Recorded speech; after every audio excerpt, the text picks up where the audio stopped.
السلام علیکم ورحمۃ اللہ وبرکاتہ۔ بسم اللہ الرحمن الرحیم۔ نماز کے بعد ذکر و دعا۔ نماز کے بعد بہت سے اذکار اور دعاؤں کے پڑھنے کا حدیثوں میں ذکر ہے۔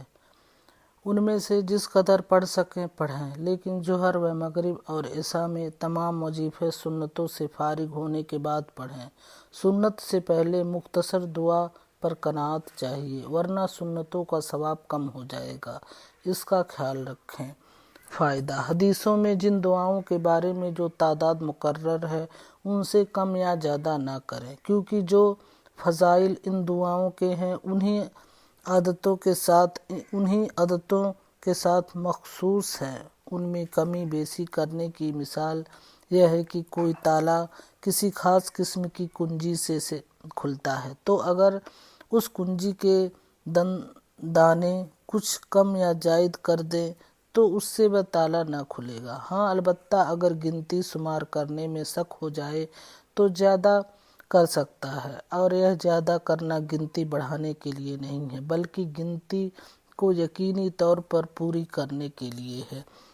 ایک مسنون وظیفہ: ہر نماز کے بعد 3 بار استغفار اور 1 بار آیت الکرسی اور ایک بار قل ھو اللہ اور قل اعوذ برب الفلق اور قل اعوذ برب الناس پڑھیں، اور سبحان اللہ 33 بار، الحمدللہ 33 بار، اللہ اکبر 34 بار، اور لا الہ الا اللہ وحدہ لا شریک لہ لہ الملک و لہ الحمد وہو علی کل شیء قدیر 1 بار پڑھ لیں تو اس کے گناہ بخش دیے جائیں گے، اگرچہ سمندر کے جھاگ کے برابر ہوں، اور وہ نامراد نہیں رہے گا۔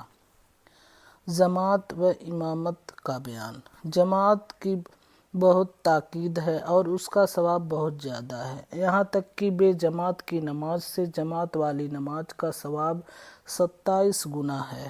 مسئلہ: مردوں کو جماعت کے ساتھ نماز پڑھنا واجب ہے، بلا عذر 1 بار بھی جماعت چھوڑنے والا گنہگار اور سزا کے لائق ہے، اور جماعت چھوڑنے کی عادت ڈالنے والا فاسق ہے، جس کی گواہی قبول نہیں کی جائے گی، اور بادشاہ اسلام اس کو سخت سزا دے گا، اور اگر پڑوسیوں نے سکوت کیا تو وہ بھی گنہگار ہوں گے۔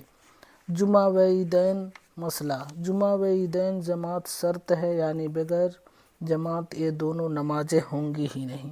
تراویح میں جماعت سنت کفایہ ہے، یعنی محلہ کے کچھ لوگوں نے جماعت سے پڑھی تو سب کے ذمے سے جماعت چھوڑنے کی برائی جاتی رہی، اور اگر سب نے جماعت چھوڑی تو سب نے برا کیا۔ رمضان شریف میں وتر کی جماعت سے پڑھنا یا جماعت مستحب ہے، سنتوں اور نفلوں میں جماعت مکروہ ہے۔ مسئلہ: جن عذروں کی وجہ سے جماعت چھوڑنے میں گناہ نہیں وہ یہ ہے: ایسی بیماری کہ مسجد تک جانے میں مشقت اور دشواری ہو، نمبر 2 سخت بارش، نمبر 3 بہت زیادہ کیچڑ، نمبر 4 سخت سردی، نمبر 5 سخت اندھیری رات، نمبر 6 آندھی، نمبر 7 پاخانہ پیشاب کی حاجت، نمبر 8 ریاح کا بہت زور ہونا، نمبر 9 ظالم کا خوف، نمبر 10 قافلہ چھوٹ جانے کا خوف، نمبر 11 اندھا ہونا، نمبر 12 اپاہج ہونا، نمبر 13 اتنا بوڑھا ہونا کہ مسجد تک جانے سے مجبور ہو، نمبر 14 مال و سامان یا کھانا ہلاک ہو جانے کا ڈر، نمبر 15 مفلس کو قرض خواہ کا ڈر، نمبر 16 بیمار کی دیکھ بھال کی اگر یہ چلا جائے گا تو بیمار کو تکلیف ہوگی اور وہ گھبرائے گا، یہ سب جماعت چھوڑنے کی عذر ہے۔ مسئلہ: عورتوں کو کسی نماز میں جماعت کی حاضری جائز نہیں، دن کی نماز ہو یا رات کی، جمعہ کی ہو یا عیدین کی، عورت چاہے جوان ہو یا بوڑھیا۔ یوں ہی عورتوں کو ایسے مجمع میں جانا بھی ناجائز ہے جہاں عورتوں مردوں کا اجتماع ہو۔